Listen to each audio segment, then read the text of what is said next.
Alrighty, everyone. Welcome to the work of Bong Joon Ho. Let me get that up.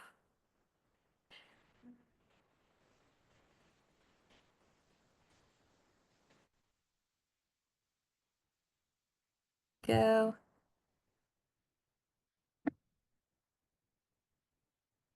All right.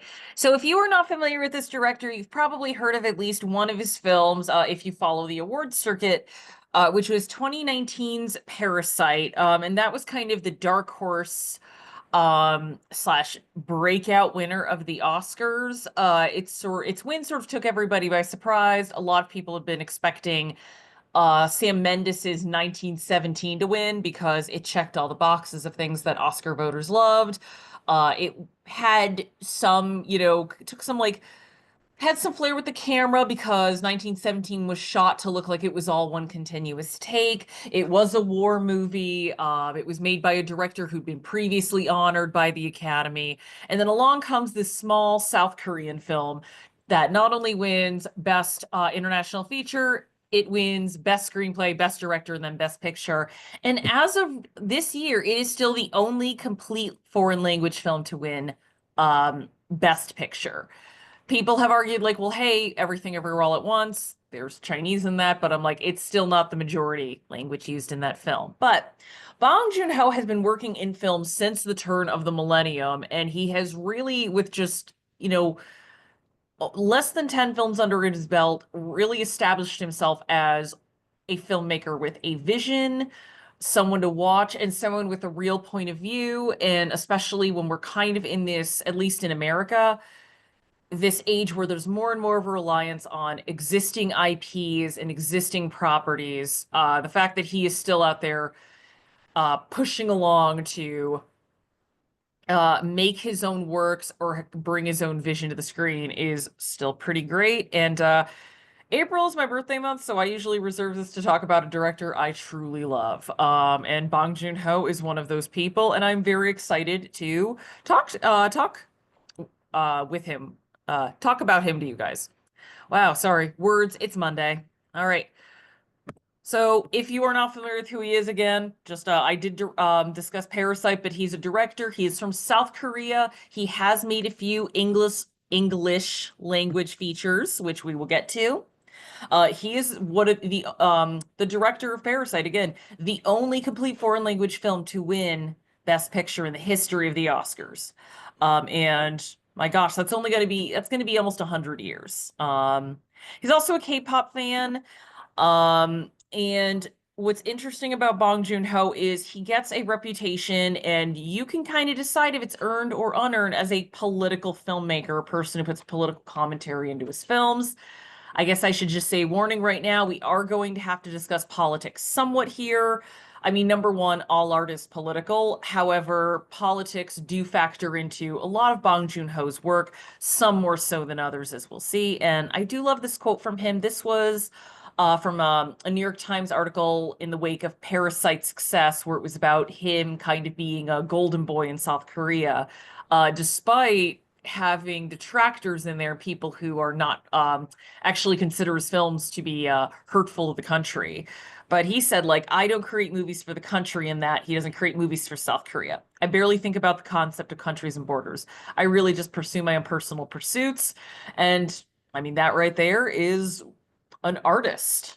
And that's what makes him a filmmaker that I really like, because whenever he makes a movie, you can tell, oh, this is something he wanted to make. This isn't even a one for the studio, one for me. This is I'll just do what I want. Thanks, everybody.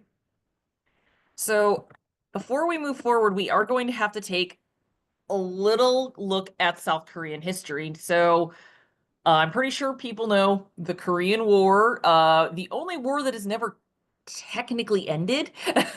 There's been an armistice. Peace has never officially really been declared. And before that, there was just Korea. And then after the armistice in 1953, there was North Korea and there was South Korea. And so I'm going through this history of South Korea because I can't speak for everybody, but when I was in high school, there wasn't much discussion about it. The discussion about what happened to North and South Korea ended at the war. And whatever was discussed was, well, North Korea is crazy because of, the Kim family. Not much was discussed about South Korea, and I think there are a lot of people who might have this misconception of South Korea always being a democracy after 1953, after armistice, and that is actually not really true. If anything, this is akin to what happened when Chiang Kai-shek and the nationalists went to Taiwan, in that, yes, they established, they established their own country, but it was not a free and open democratic society. Taiwan was actually a fairly repressive country for many years, and Edward Yang, who directed A Brighter Summer Day and Yi Yi, great filmmaker. When he talked about making A Brighter Summer Day, he said, I couldn't have possibly have made this film during the more repressive years of Taiwan. It would not have been allowed to, it would have been permitted to be made. And that was similar to South Korea as well for a long time. So in 1953, the armistice is declared, and Syngman Rhee is the president of South Korea. And again, he actually was declared president in 1948, accepted by the US. He was someone who'd actually had Western education, which made him fairly attractive to the United States. But post-war, South Korea, of the two Koreas, they were the ones who were not doing well economically. North Korea was actually kind of okay.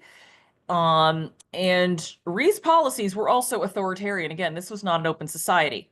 1960, there's a student uprising. Rhee is forced out, but there's almost immediately a military coup by Park Chung-hee. And while it gets better economically in South Korea, it does not get better politically. It does not get better when it comes to free expression. It does not get better when it comes to good free policies. 1979, Park Chung-hee's assassinated, then Chun Doo-hwan stages a coup and takes over. We're seeing a whole lot of patterns here. Uprising saying, hey, can we have a more democratic society? Crackdowns, military coups when there's a power vacuum. So once again, calls for democratic reforms, unfortunately, arrests of political opponents. A lot of students are arrested. There are a lot of student protests. Students are considered like political criminals at the time. There's martial law. Universities are closed. And which brings us to 1980. And this is where we kind of get into stuff that influenced Bong Joon Ho a lot in his upbringing, the Gwangju uprising. So again, students for decades have been like the real force of the call for a more open and democratic society. So, well, the uprising is kind of squelched in 1980. The protests and calls for a more open society are pretty much happened throughout the 1980s. And Bong Joon-ho was born, like he grew up in the 70s amidst like a very repressive rule.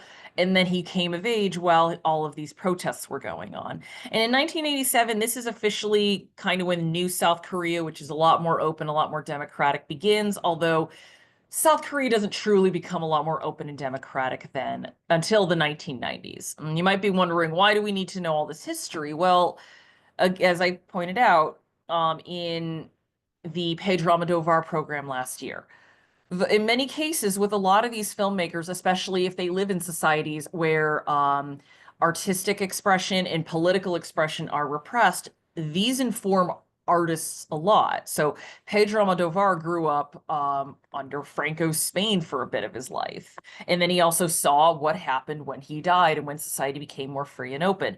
Bong Joon-ho, kind of a similar situation for him. So he's born in 1969. So again, he is, still where there's martial law, where there's protests, where there's uprising. And he's actually, from a young age, I believe it's like 7 or 8, he's living in Seoul, which is the capital of the country. So he's certainly surrounded by these events and hearing about these events. He grew up in a fairly middle-class background. His father was an art teacher, and he actually wanted to draw comics for a bit when he was younger. And according to the same New York Times article I cited earlier, family members said he would bring over classmates who were less advantaged and said, oh, can they have dinner with us? So he did seem to be, according to his family members, very mindful of like, okay, there's some differences in how people grow up. going back to the North Korea South Korea split, he actually was affected not only by the split between the countries, but by the repression as well. His maternal grandfather, Park Tae-won, he was an author and he went north when the armistice was called. He decided, I'm going to stay here. So his works were censored until the time Bong went to college. So from the 1950s through the late 1980s, his grandfather's work in many places could not be read or accessed publicly. And that is something Bong has said was something he was very aware of, and why for him he's, definitely not a fan of censorship. And I love this little tidbit. He wanted to make movies as early as middle school, and he wanted to get a camera, so he actually ended up selling donuts to raise money and ended up sleeping with that camera next to him in bed. And, thankfully cameras then weren't small, because if you just like rolled over on a camera now, you could potentially crush it.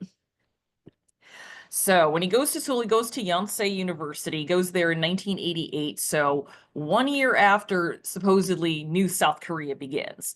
And he graduates in 1995. The reason is in South Korea, there is 2-year compulsory military service. So he had to take a break and go back to school. He also met his wife at school at the time, and he's been married since then. And he actually majored in sociology, and this is something I've kind of seen when I'm looking at a lot of directors. A lot of them don't necessarily go to film school.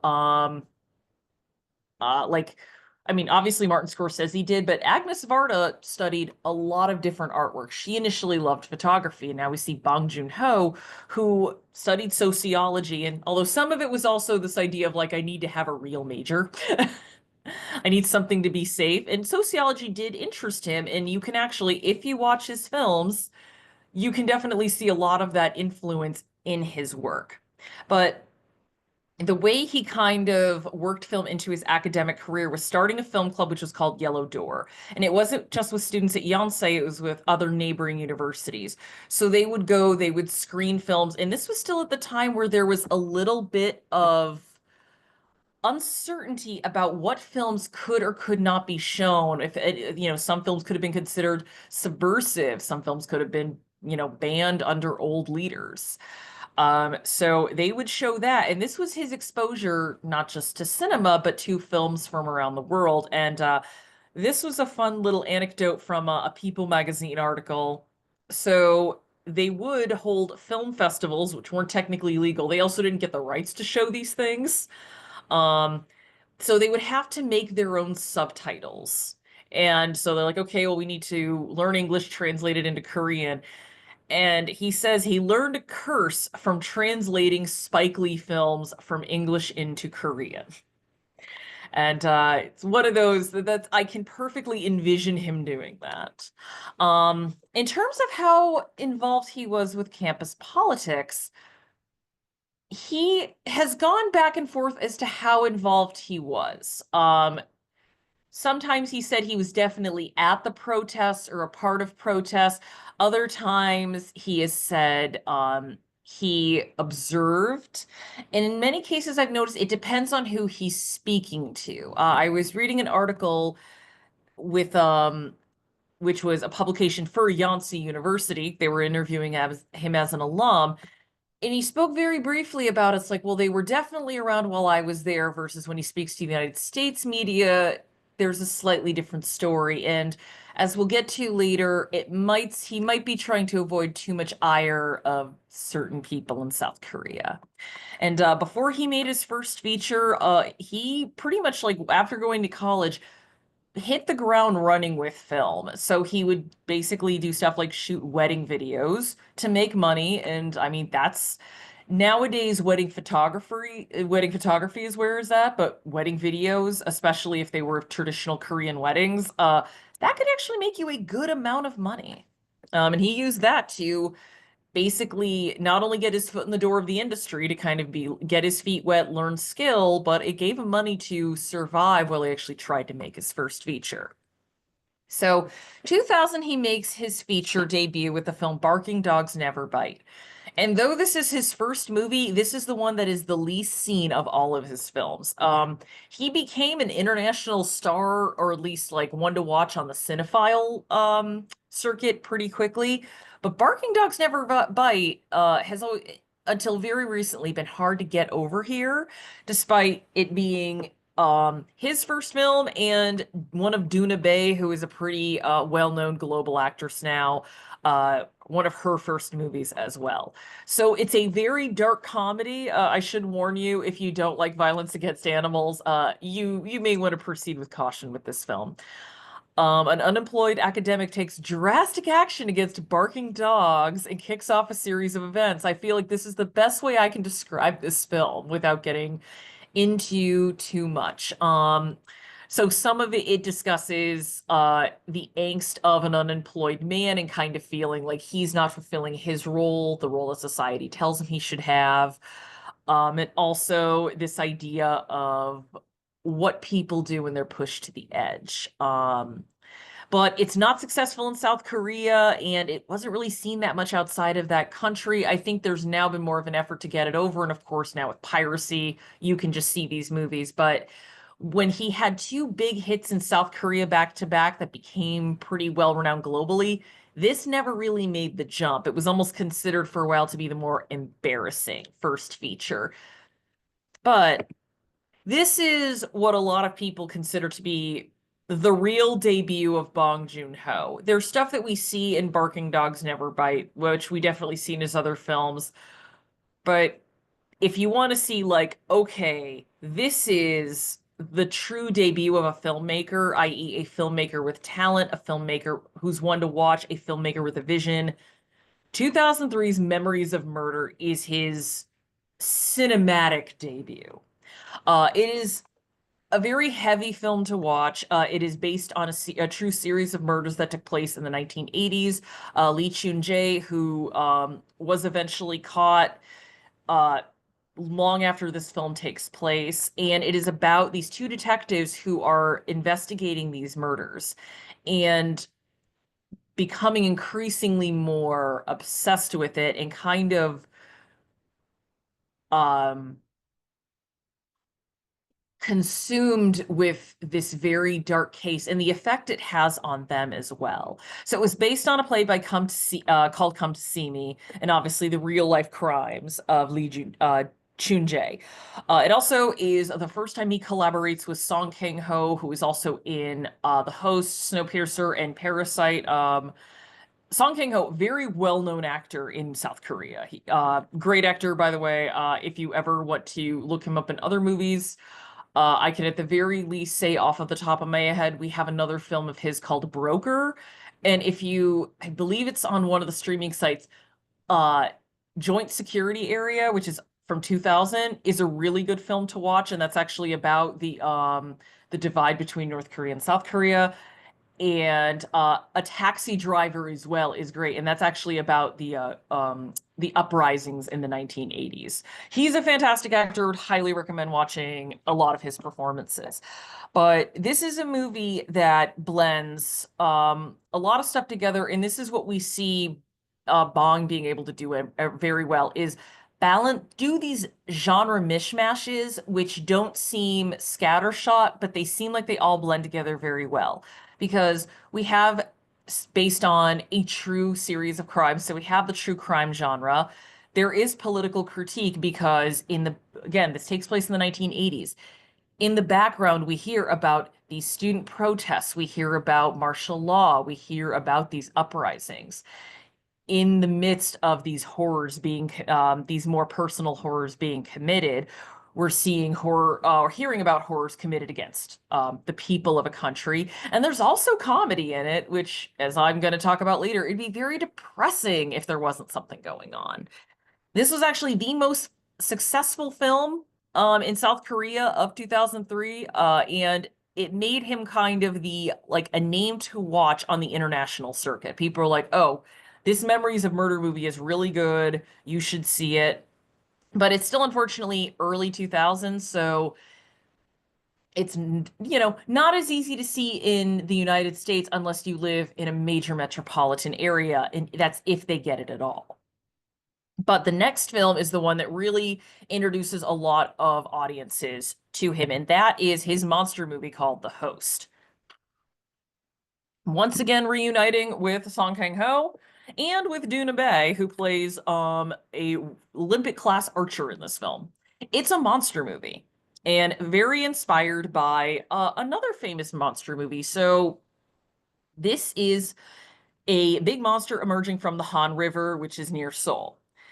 And it is inspired by a real life incident called the McFarland incident. If you're not familiar with what this is, I actually wasn't until I learned about this movie. Um, an American civilian on a military base, Yongsan Garrison, was running a mortuary. His name was Albert McFarland. He ordered his assistant to dump 480 bottles of formaldehyde down a drain which led to the containment of the Han River. His assistant actually said, "We shouldn't dump this. This can cause birth defects. This can cause disease." And McFarland just said, the water will dilute it. It's fine. And told him like, if you want to keep your job, you're going to dump this. And the assistant actually went to his superiors to report McFarland, and the superiors kind of brushed it off as well. They just figured, okay, this probably is not going to be that big of a deal. And turns out it was. So we have contamination by an occupying force, an American occupying force, into a major metropolitan area, which ends up creating a monster.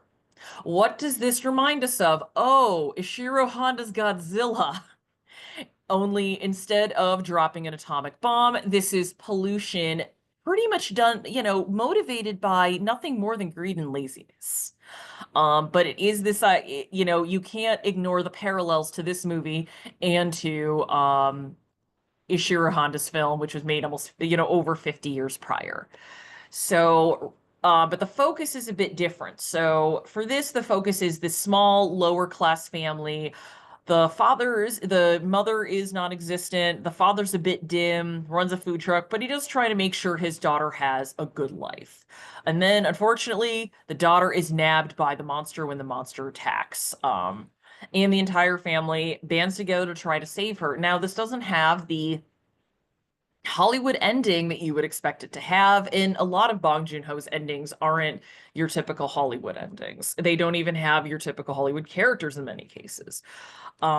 But it is a very good monster movie. I mean, the CG is not the best. It hasn't aged entirely well, but there are some great action scenes. The monster's first attack is great. The characters are great. Song Kang-ho is great.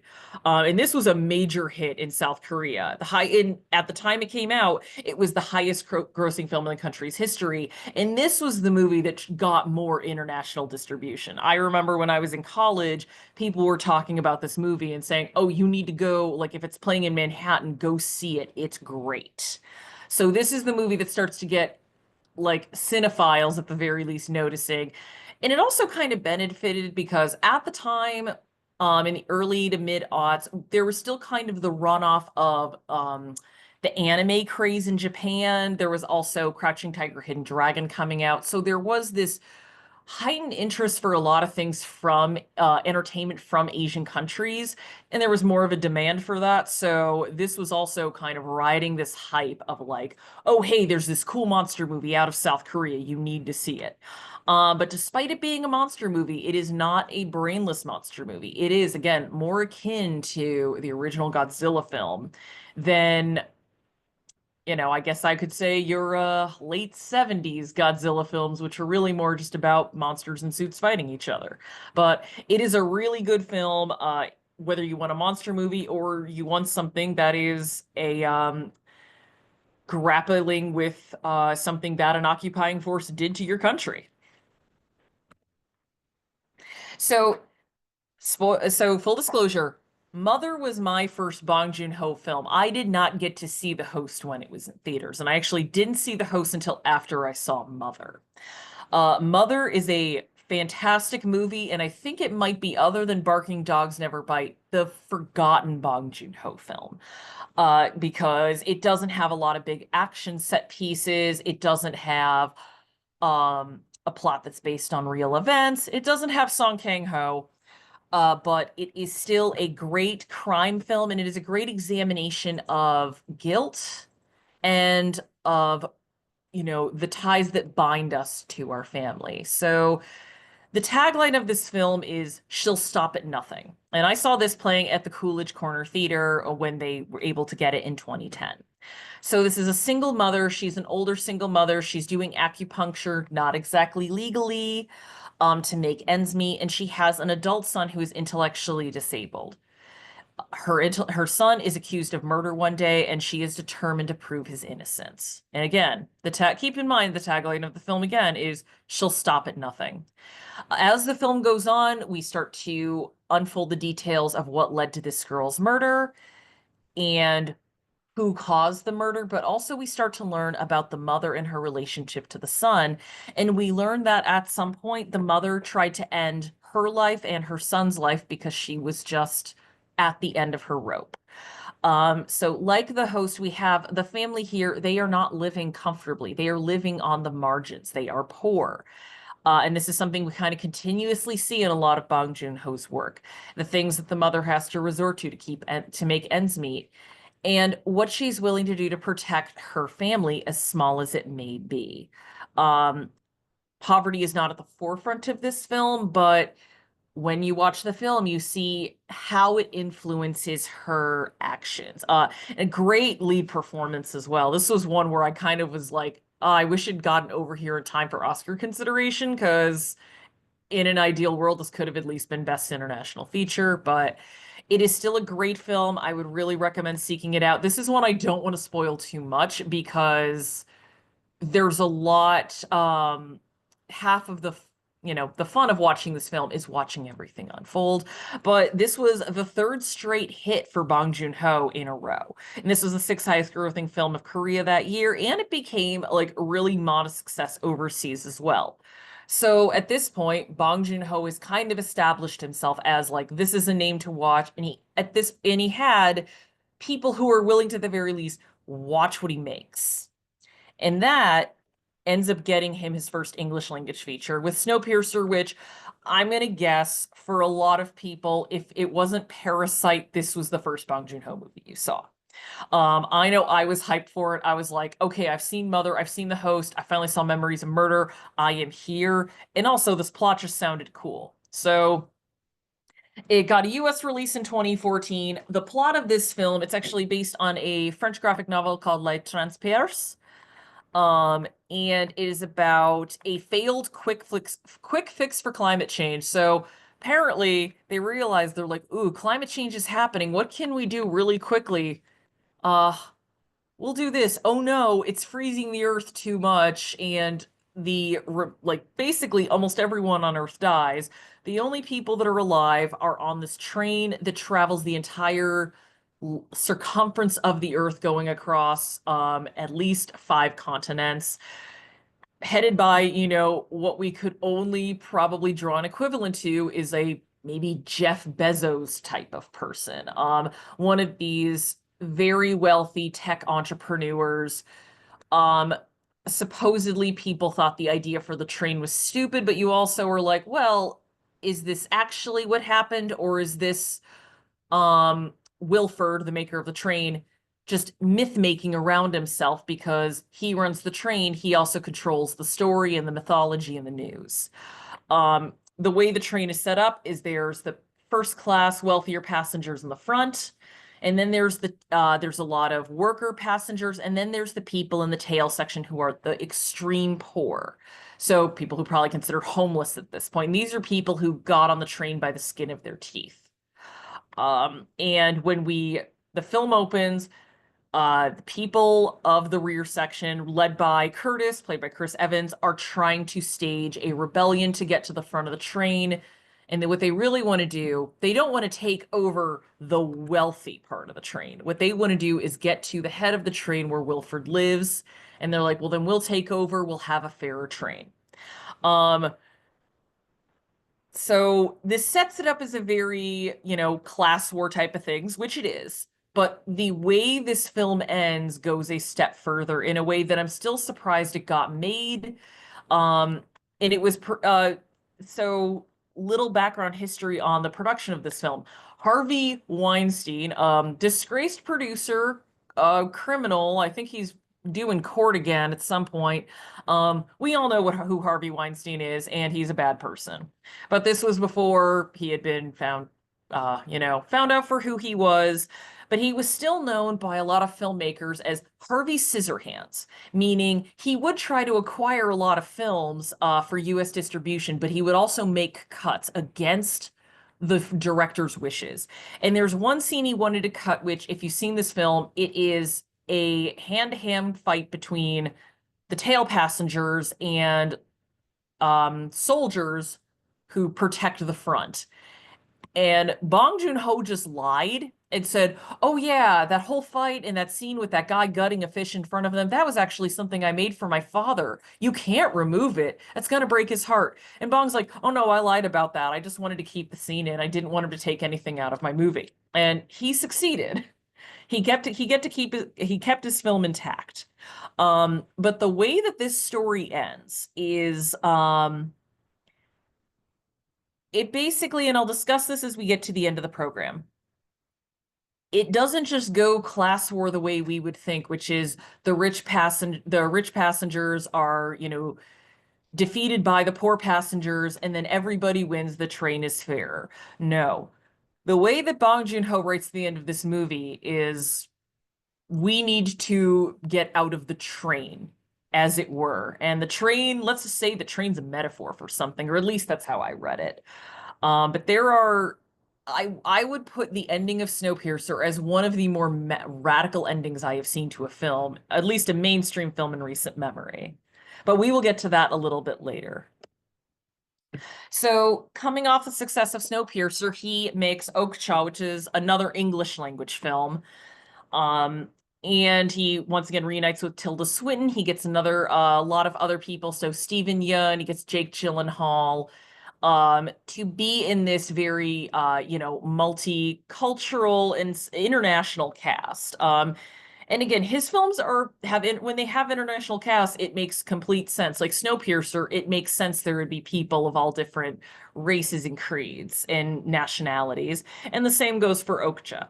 So rather than going the class war route, he decides to actually do corporate critique in this film. So it opens with Tilda Swinton having this very quote unquote environmentally friendly company. And it's like, well, we have this big pig and, we're using them for meat. But this is good because, she doesn't quite explain why, but it's basically the idea of like, yes, we're using it, but it's less cruel. So this is definitely a critique of greenwashing. If you're not familiar with the term greenwashing, that is corporations that actually do contribute a lot to pollution, just basically try to paint themselves as more environmentally friendly despite not really being so. So this one little girl has a super pig who is her best friend and her pet, and she ends up partnering with a bunch of animal rights activists to fight for the super pigs, including her super pig, and kind of trying to convince the world that these super pigs shouldn't be meant for consumption either. I would still say of all of his movies, it's his weakest, but I still think it's a lot of fun. Netflix was the one that picked up the international distribution, so it didn't really get a big theatrical run here. But when it was distributed in South Korea, it did really well. So in his home country, his work is still very popular. So now we move to Parasite, which is, again, I think if you didn't see Snowpiercer, this is probably the film that you saw, which really is the little movie that took the world by storm. And Bong Joon-ho has his reasons for that, or his hypothesis for why that is. So if you haven't seen Parasite, it's about two families. One is the Kim family, which Song Kang-ho playing the father. So there's a father, a mother, and two college-age kids. The son is, you know, does okay in school, but not really. The sister's actually a little bit more of street smarts. And then there's the rich family, the Park family. So through a series of events, it starts with the son kind of talking his way into a tutoring job. The entire family manages to kind of curry favor with the Park family. What they do is they falsify their expertise, they falsify their skill, but at the same time, the work they do is good. They're not bad employees, they're not lazy. So they're able to kind of work their way into this family. But the way they work their way into this family is after a while, they have to sabotage two other workers. They have to sabotage the father's chauffeur, and they have to sabotage the housekeeper to get in there. So, in order to get into the favor with this wealthy family, they have to knock out two other workers. Um, so again, we're kind of seeing a critique of of class differences and, kind of fighting for spots at the table to get maybe to hope that the rich gives us something, versus the rich being completely oblivious to everybody fighting for spaces around them. There is also, again, if you've not seen this film, I do not want to spoil it, but there is a moment in this movie where you just realize with one moment the plot has completely changed. And I still remember being in the theater and watching it for the first time. And the moment something happens, hearing people in the theater go, "Oh, oh no." But it's a really good film, and it had a lot of the observations are very interesting. So there's one moment where the Kim family, the poor family's talking about the rich family, the Parks. And they're like, we thought they'd be kind of mean, but they're actually quite nice. And the mother says, or well, they're nice for being rich. And then the mother says, no, no, no.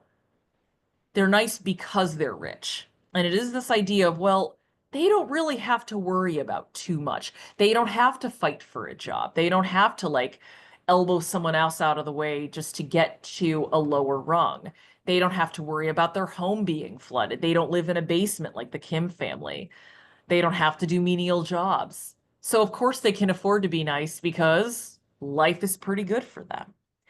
Um, so, again, as I've mentioned before, this movie came from behind to knock off the Oscar frontrunner, which was 1917, to win 4 Oscars, including Best Picture, really surprising a lot of people. Although I figured it would win by the time it came to Oscar time. My dad texted me and he goes, "What do you think's gonna win?" And he's like, "I think it's gonna be 1917." I'm like, "No, it's Parasite." And he's like, "Why do you figure?" And I said, "Because people are talking about Parasite. People aren't really talking about 1917. There's passion behind this movie." Um, and again, in addition to being a look at class, it's also, as a couple of other people have pointed out, including people who live in South Korea or are familiar with South Korean history, it also has a look at class divides particular to South Korea. So there is an article called Parasite and the Plurality of Empire by Chris Moon and Julie Moon. It's at the book publicbooks.org.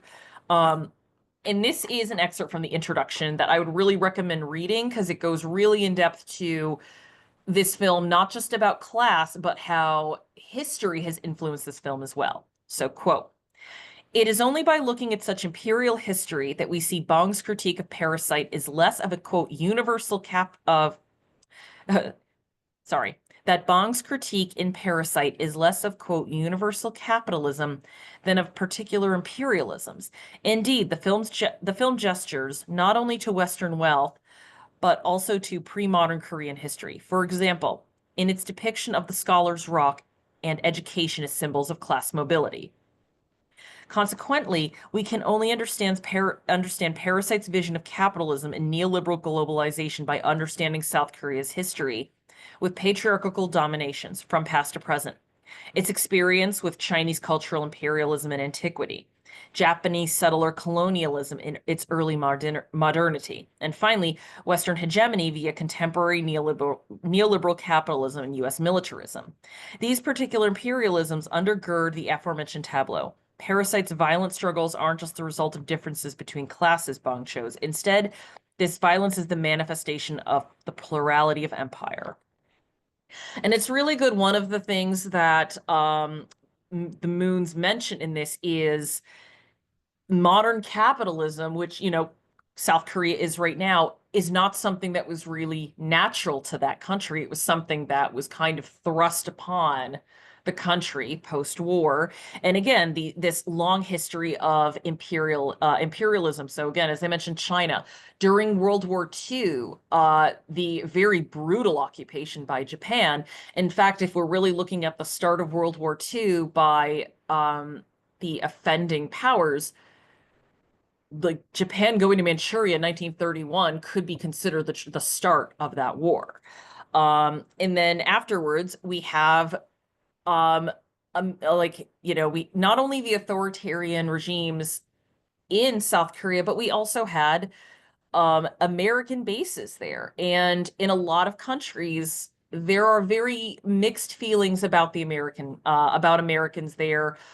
Okinawa is to go to another country is a case study of there being a lot of, let's just say, not so great feelings about their presence there. And that also holds true in South Korea as well. There have been a lot of demonstrations for American bases to just leave, and they're like, we're tired of having them there. So I would recommend reading this because this adds another layer of Parasite. So I, as someone, Western watching this, I definitely caught the idea of, well, if you see how the Kims live, they definitely seem more quote unquote traditionally Korean. Versus if you see how the Parks live, they definitely try to have more Western trappings. They try to look more, quote European.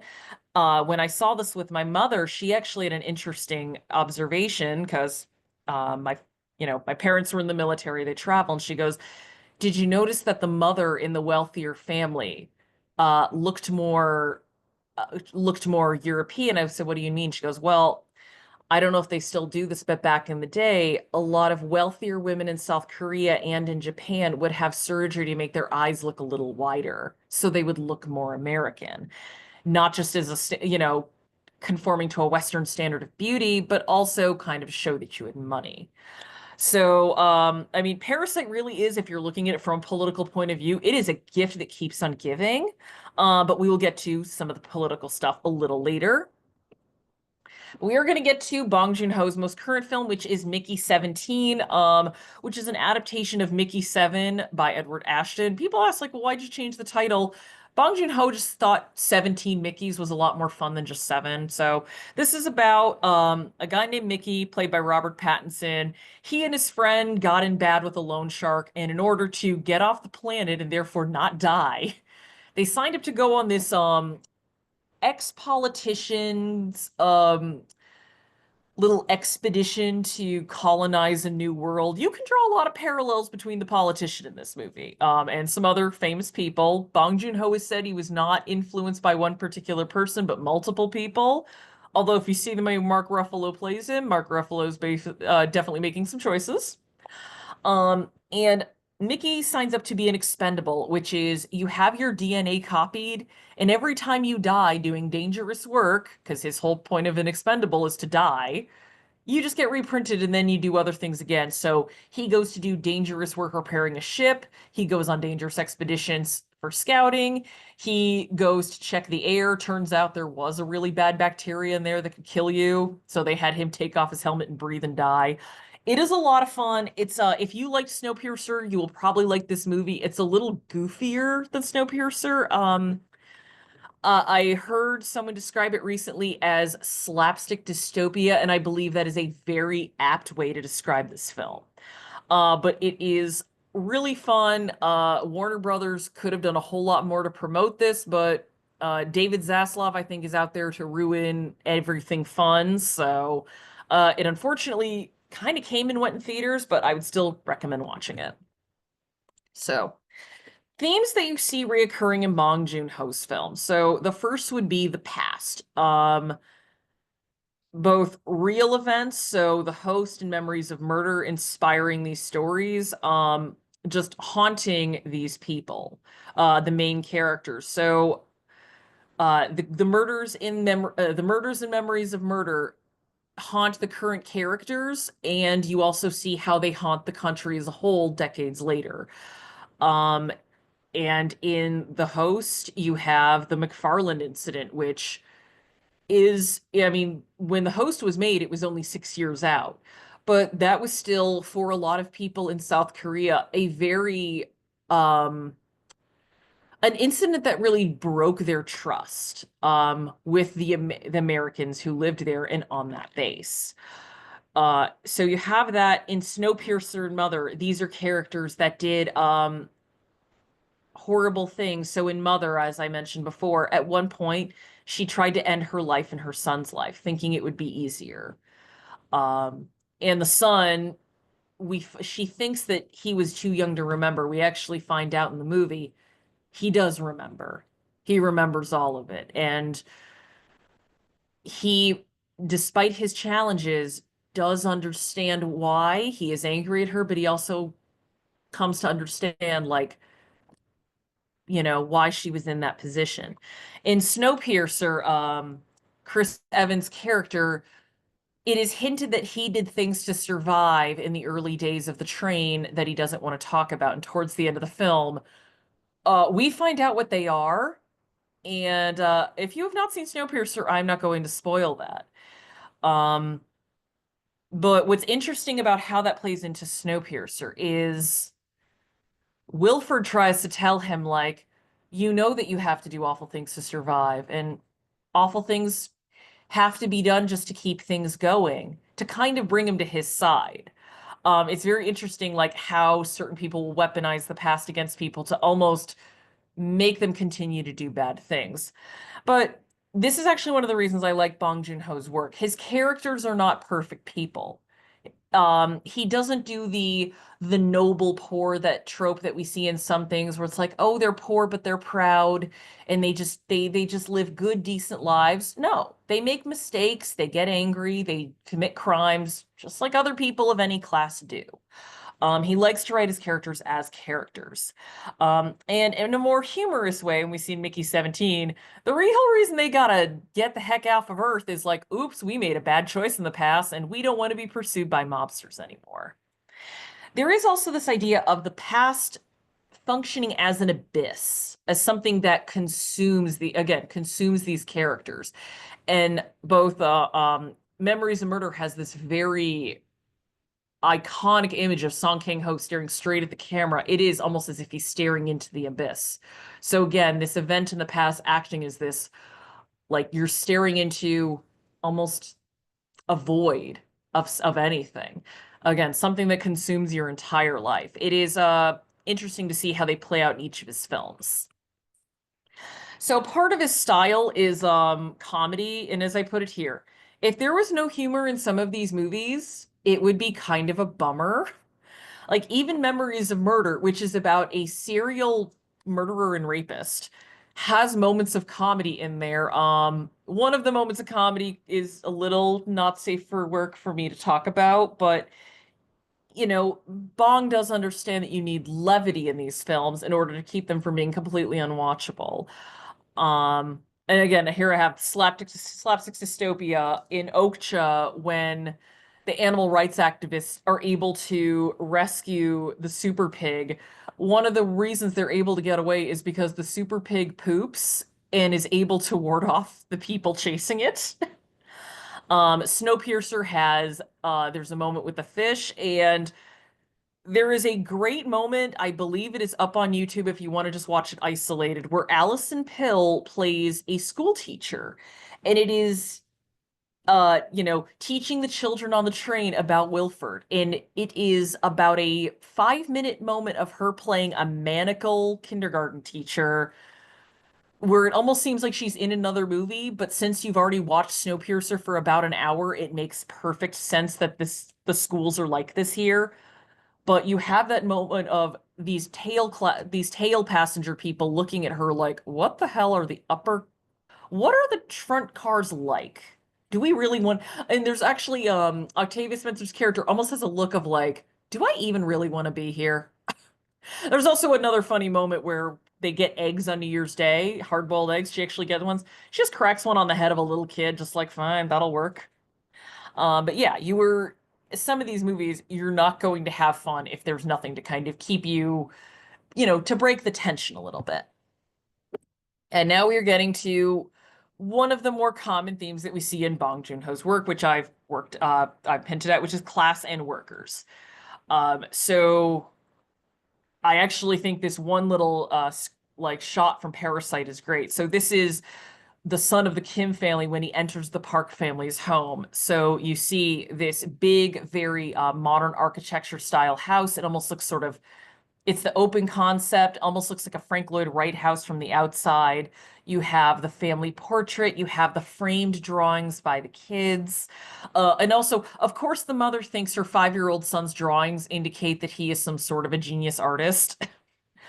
Um, and he has this look of, this is something I have never seen before in my entire life. But also, this is a world that will be out of reach for him to truly exist in. He can work here, but he can't ever truly be a part of it. For him to be a part of this house, for him to own a home like this, will always be a pipe dream for him because his family just does not have social mobility. But you have, again, in The Host, in Mother, in Snowpiercer, in Parasite, in Mecha 17, these characters are poor and they have to scrape to survive.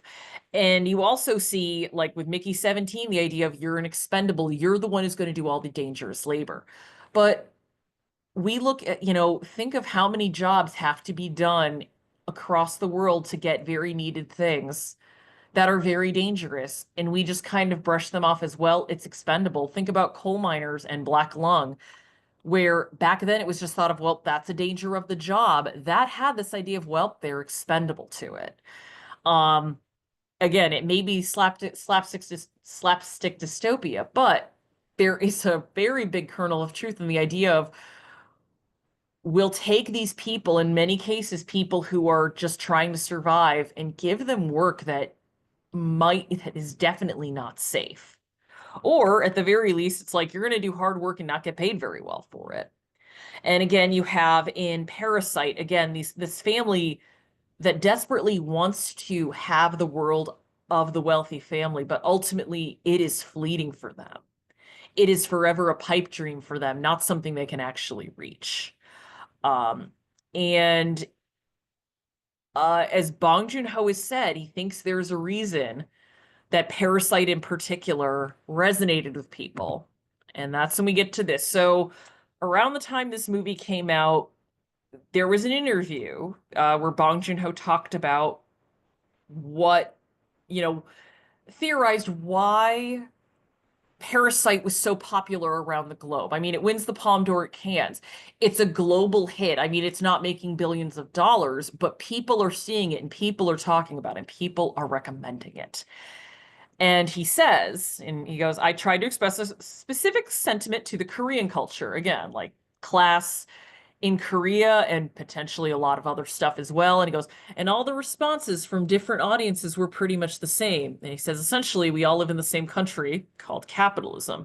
And I mean, that's translated, but it is ultimately him going like, we're all kind of a part of the same system. I think a lot of people look at the Kims and go, we kind of feel that. Or at the very least, they look at this struggle to maybe move up in your social mobility. And I can't speak for every country, but at the very least in the United States, there have been studies that show in the past 50 years, social mobility has become a lot more stagnant.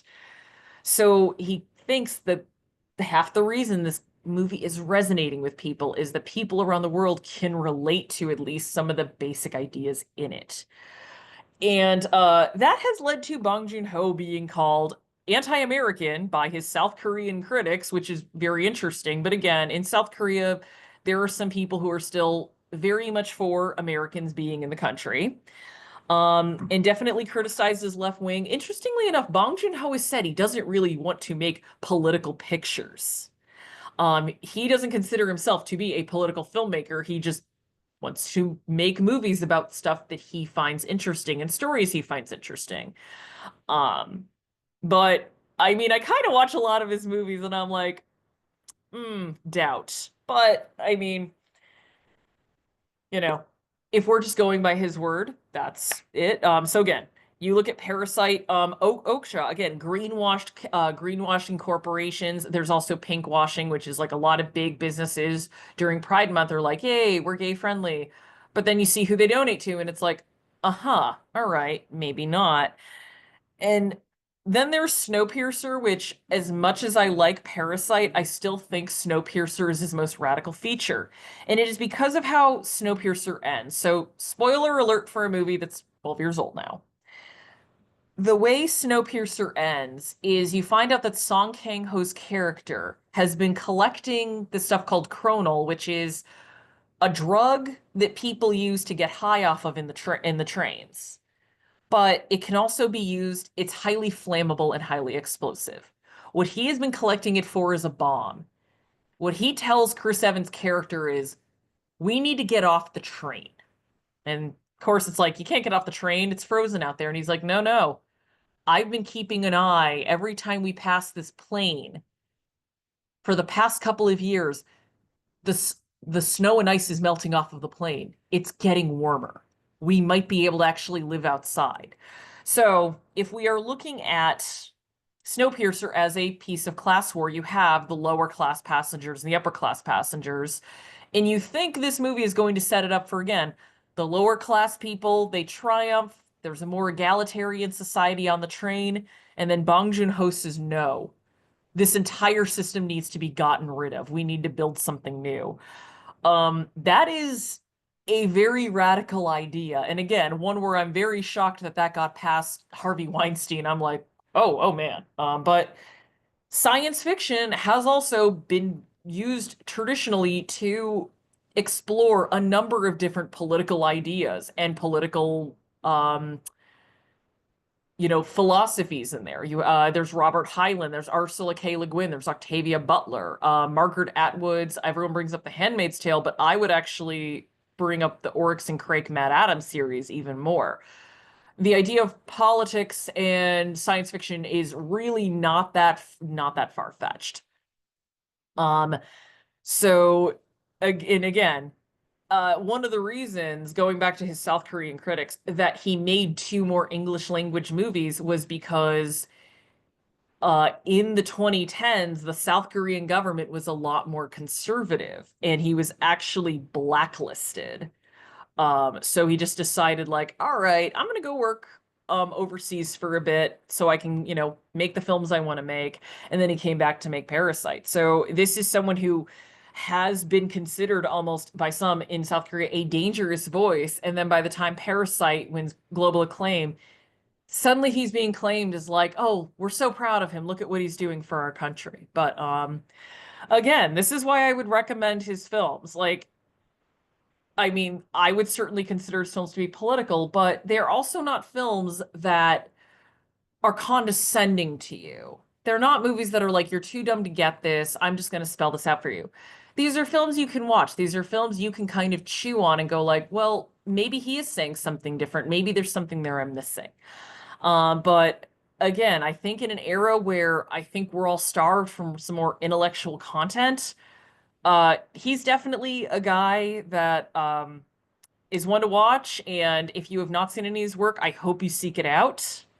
And with that, well, I have questions, but I do love this quote. This was when he won the Golden Globe for Parasite, and whenever there's a lot of people who are, I think, a little scared to watch films that are not in English or just not in their language because they're like, oh, I don't know if I can read the subtitles or I don't know if I'll get everything. But this is a quote where he goes, once you overcome the 1 inch tall barrier of subtitles, you will be introduced to so many more amazing films. And that's not just true for Americans, that is true for everyone around the globe. Cinema is a great global language, and I think it's something we can all partake in. And also, I don't know what he has next. He is a little bit like Guillermo del Toro, where he says he's making like 8 different movies, and then we only see one really come to pass. But most recently, he was at an Academy discussion with John Carpenter, and he was talking about the score for The Thing. And he kind of just said, like, man, I love your scores. And John said, hey, if you make a movie, I will totally score your movie. And Bong Joon-ho looked elated. So that is one thing I am praying to the cinema gods for comes to pass. John Carpenter and Bong Joon-ho teaming up would be amazing. All right. So with that, a new message. So does anyone have any questions or anyone have any recommendations of like where to start if you've never seen any of his movies? Because I can give you a couple of ways to go. Also, I really miss Todd. It's so much easier to have someone explain something so I can take a water break. And I'm like, oh no, I'm stuck here. But I will say, if you've not seen any of his movies, I would actually say Snowpiercer would probably be your best introduction. It's a good sense of his style and like how he balances a lot of genres. But then I would go from that. Um, then I wouldn't say go to Parasite. I would say go to Memories of Murder and then go to Parasite. I believe we do have Memories of Murder in the Gmilks. I know we have Parasite. I know we have Snowpiercer, and I know someone has The Host, and I know we have Okja. The only one I can't say off of the top of my head that we have is Mother, and I don't know if there is a proper US disc release for Barking Dogs Never Bite. But I can also say we already have Mickey 17 on order. So, all right. Just some quick note. Are you familiar with divorce insurance? I am not. I might need to. Is that a movie? Because that sounds fun. I might need to see that.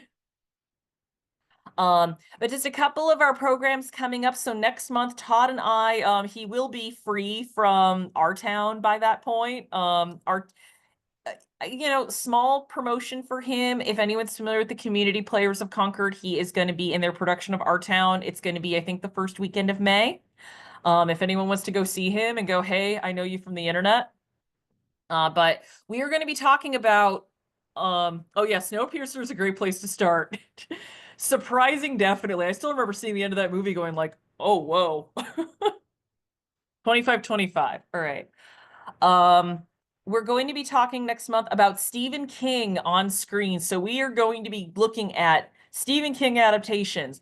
We're going to have the masterpieces, stuff like The Shining. We're going to talk about stuff like Harry. And then we're going to talk about everything from Dreamcatcher to Maximum Overdrive, and we might even make a little stop over into the miniseries. Because let me tell you, Stephen King's been writing for decades. There's a lot of movies based on him. We are both kind of still thinking about how are we going to do this program and not make it 3 hours. See what we do. And then in June, we are going to talk about French director Celine Sciamma, probably best known for Portrait of a Lady on Fire. She's a great director. I hope you come to that. In July, I am going to talk about an actress we lost recently, Shelley Winters. Shelley Winters, my God, Shelley Duvall. I'm sorry, everybody. It's Monday. My brain is not working. And then Todd is taking over in August. We are going to talk about arguably one of the funniest men alive, the great Mel Brooks. So I don't think Mel Brooks is on the calendar yet. It will be soon, but be sure to sign up for our programs, and hopefully I will see you next month for Stephen King on screen. All right. Oh, Lee Wan-suk. Okay, I am actually not familiar with that director, but thank you. I will look him up. And have a good night.